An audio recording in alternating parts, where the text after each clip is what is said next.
The night of the blood moon was supposed to be a celebration. Every wolf in the Blackthorn pack gathered at the edge of the old stone circle, their eyes turned upward as the moon rose full and red over the pines. It was a night for unity, for strength, for remembering why the pack stood together. No one expected it to become the night their world quietly began to fall apart. Alpha King Draven Ashwood stood at the center of the circle, tall and commanding, the firelight cutting sharp lines across his face. Beside him stood Alira Voss, his mate. She wore a plain gray dress, her dark hair loose around her shoulders, and she smiled at him the way she always did, with a quiet kind of hope that had never once wavered, even when he gave her little reason to hold on to it. Draven had been Alpha for 6 years. He had inherited the title from his father, along with the weight of a throne that never seemed to fit quite right. He ruled with strength, with discipline, and with a hard edge that most wolves respected out of fear more than love. But there was one truth even his enemies could not deny. His bond with Alira was rare. The elders spoke of it in hushed voices, calling it the strongest bond seen in 3 generations. It was said to make him more powerful, more certain, more whole. Draven did not see it that way. To him, the bond was a chain. It made him predictable. It gave the council leverage over him, because everyone knew an alpha would do almost anything to protect his mate. And lately, the council had been pushing hard for an alliance with the Redthorn pack, alliance that would only be secured through marriage to their daughter, Seraphine.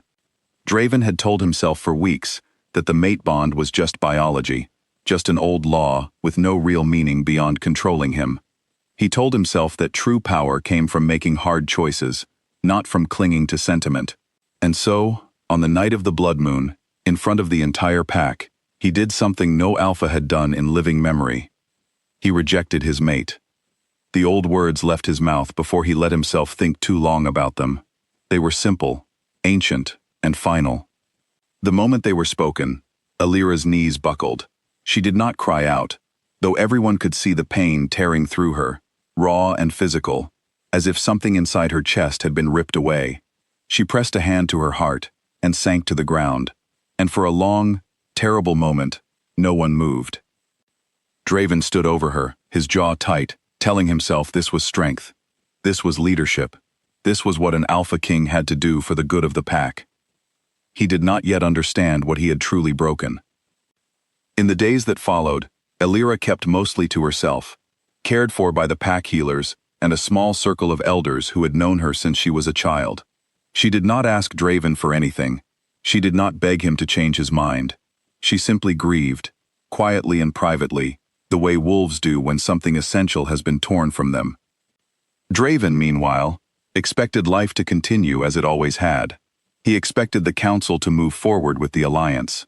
He expected the pack to eventually stop whispering about what had happened and return to their normal routines. What he did not expect was the strange, creeping wrongness that began to settle over him almost immediately. It started small. A beta named Corwin, who had served under Draven for years and always followed orders without hesitation, paused for just a heartbeat too long before responding to a command. It was such a tiny thing that Draven almost didn't notice it, almost. Then it happened again, and again. Within a week, Draven began to feel it clearly. Something in the way his wolves looked at him had changed. There was a hesitation in their eyes, a flicker of uncertainty that had never been there before. His orders, once absolute, were now met with brief pauses, small delays, as if his voice no longer carried the same weight it once did. At first, Draven told himself he was imagining it. He was Alpha King. His authority was absolute, unquestionable, built into the very bones of the pack's hierarchy. But when a young enforcer named Tobias openly hesitated to obey a direct command during a training exercise and had to be reminded twice before submitting, Draven could no longer pretend nothing was wrong. He summoned Elder Mabel, the oldest and wisest wolf in the pack, a woman who had served 3 alphas before him and understood the old laws better than anyone alive. She arrived at his study with her usual calm, measured steps, but there was something guarded in her expression that Draven did not like. "You feel it, don't you?" she said, before he could speak. It was not a question. Draven did not bother denying it. "My wolves are hesitating. My commands are met with delay. It has never happened before. Mabel sat down slowly, folding her hands in her lap. Do you know why an alpha's authority is absolute, Draven? Why a pack submits so completely, without needing to be told twice? Draven frowned. Bloodline, strength, it has always been this way. Bloodline gives you the right to rule, Mabel said. Strength gives you the ability to defend that right.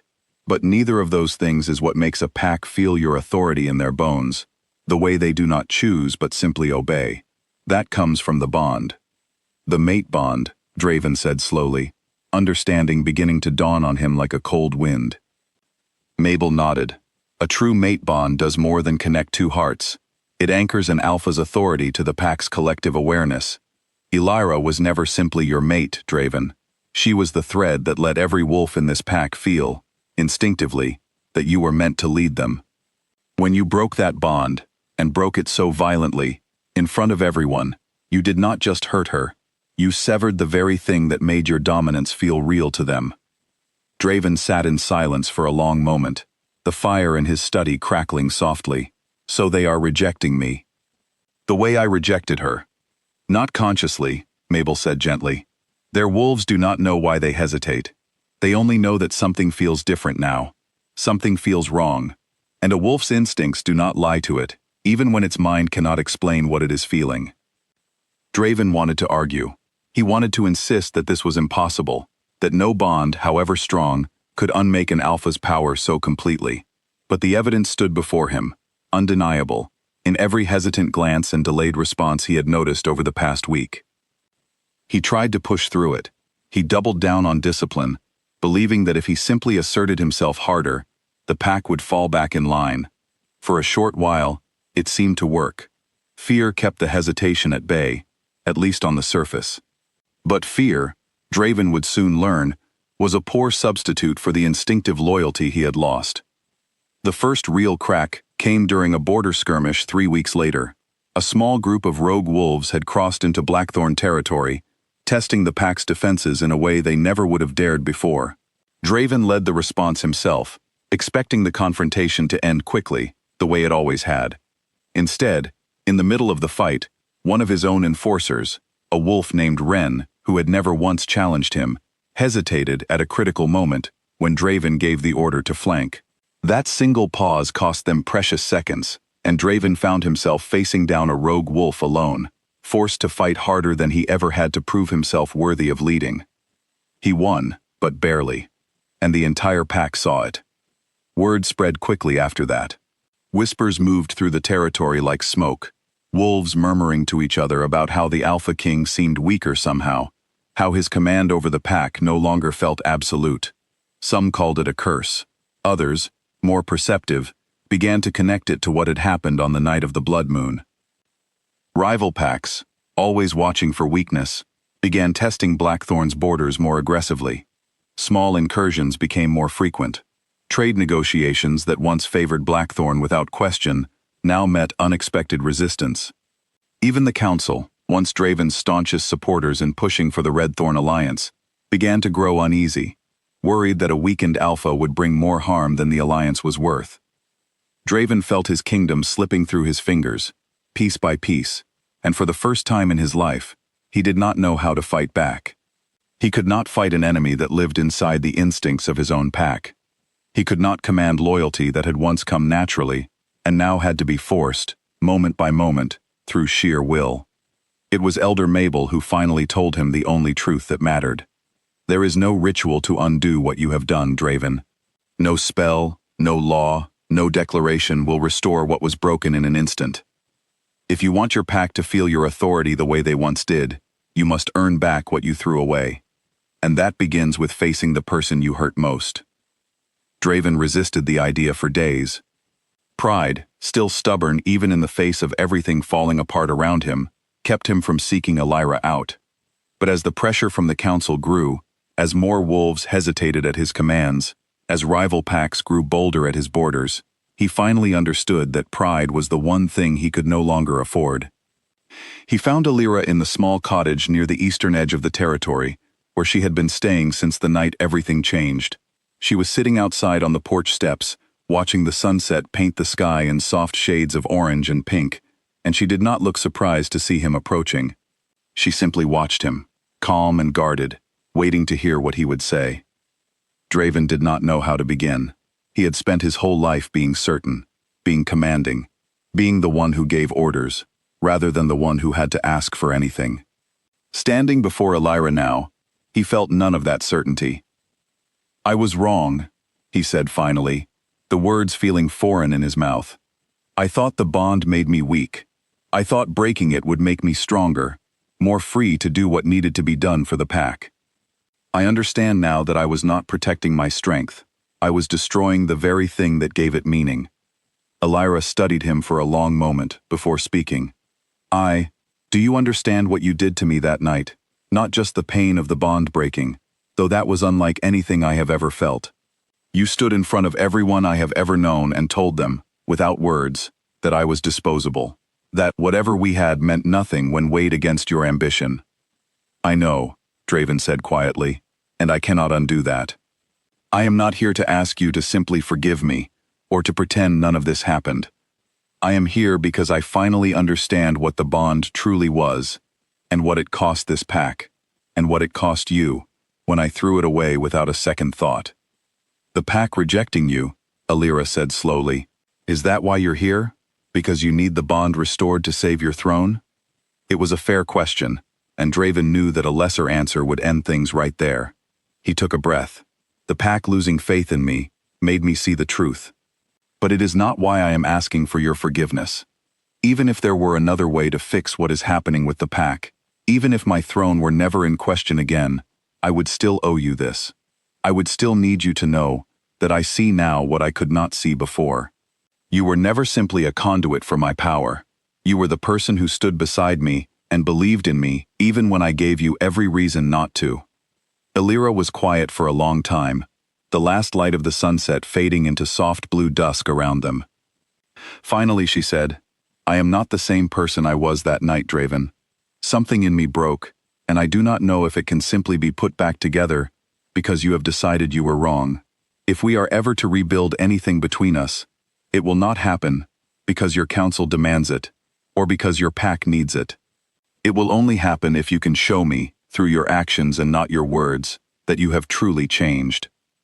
"That is fair," Draven said, and for the first time since the blood moon, something in his chest eased slightly, not because the problem was solved, but because he finally understood the shape of what he needed to do. He did not ask her to return to the pack that night. He did not ask for a reversal of what had been broken. Instead, he simply stayed a while longer, sitting quietly beside her on the porch steps, saying nothing more, simply present, in a way he had never allowed himself to be before. In the weeks that followed, Draven began to change, slowly and imperfectly. He stopped ruling purely through command and started listening to his council instead of simply overpowering them. He visited the border packs personally instead of sending enforcers to intimidate them. He spoke with the pack's lowest-ranking members, learning their names, their concerns, their lives, in a way he never had before. The hesitation among his wolves did not vanish overnight. Trust, once broken, does not return simply because someone decides to be better.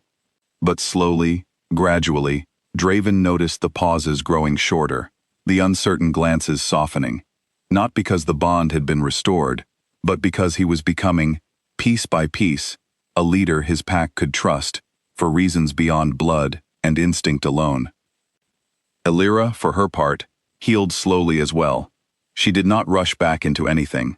She watched Draven from a careful distance, noting the small, consistent changes in how he carried himself, how he treated others, how he spoke about the pack now as something to serve rather than simply rule.